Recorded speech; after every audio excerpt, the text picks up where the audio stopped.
السلام عليكم ورحمة الله وبركاته. مرحبا بكم في مطبخ انتصار مريم. اليوم غادي نقدم لكم لي مادلين بشكل جديد بمذاق الحامض الرائع، كيجيو هشاش ولذاذ. كنتمنى هذه الوصفه تعجبكم. نخليكم مع المقادير. بالنسبه للمقادير غادي نحتاجو 180 غرام ديال الطحين، 2 بيضات، 120 غرام ديال السنيده، 200 غرام ديال الزبده مذوبه، 50 غرام ديال العسل، قشور ديال الحامضه، 2 خمارات من فئه 7 غرام، قبيصه ديال الملح، وعندي 70 غرام ديال بيبيت شوكولا، وعندي هنايا 70 غرام ديال الحليب ما يعادل نصف كاس. دابا غادي ندوزو للطريقه.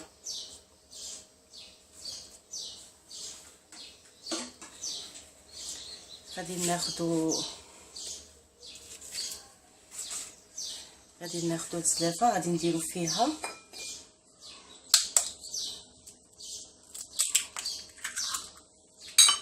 جوج بيضات،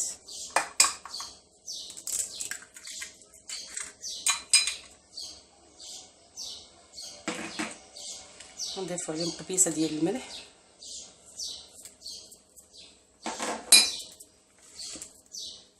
نضيفو عليهم الحليب، الزبده،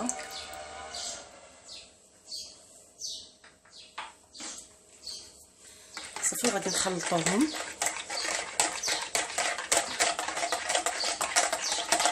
تينسجموا لينا مزيان.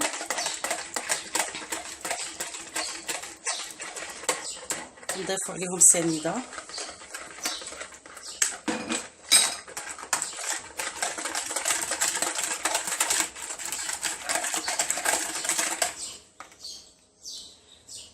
نضيفوا العسل،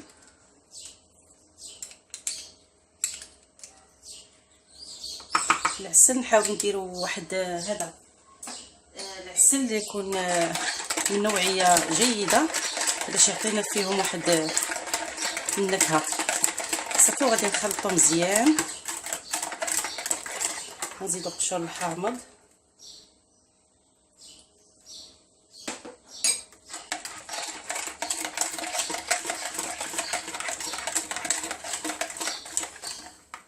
هنا غندير الطحين، ندير غير نصف كميه، نديرو الخمارات،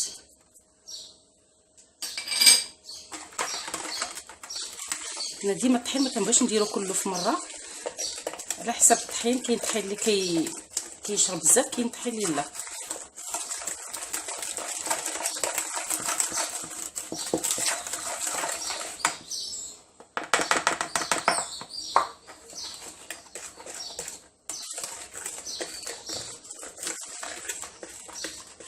الطحين مع الخمارات ضروري ما نغربلوهم، انا كنغربلهم من قبل ضروري.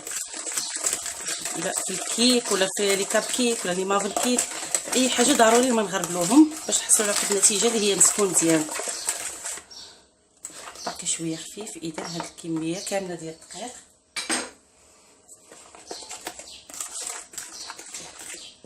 انا هزو لي هنا 180 غرام كامله.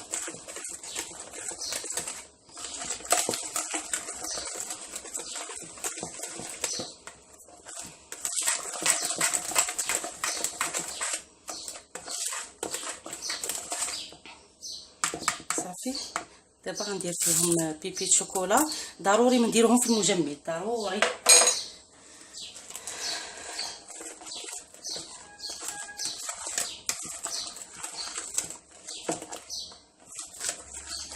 صافي ودابا غنعمر ليمون ديالي.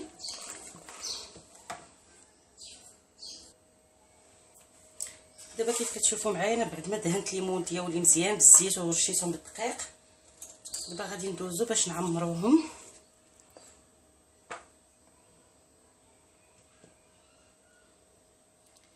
ما نعمروهمش بزاف، نديرو بحساب لانهم باقي مازال غادي فيهم الخميره غادي يطلعوا لينا في الفران. صافي غادي نستمر بنفس الطريقه، تنعمر الليمون ديالي كاملين.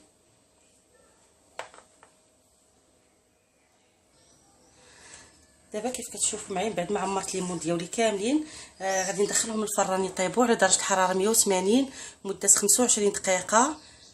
الفران سخنته من قبل ملي غادي ندخلهم. المهم ضروري درجه الحراره تكون 180. ونتلاقاو باش نوريكم الشكل النهائي. ودابا هذا هو الشكل النهائي اللي مادلين ديالي. هانتوما كيفاش كيجيو رائعين، كيجيو رطبين وخفاف، وواحد المذاق اللي هو رائع بالمذاق ديال الحامض.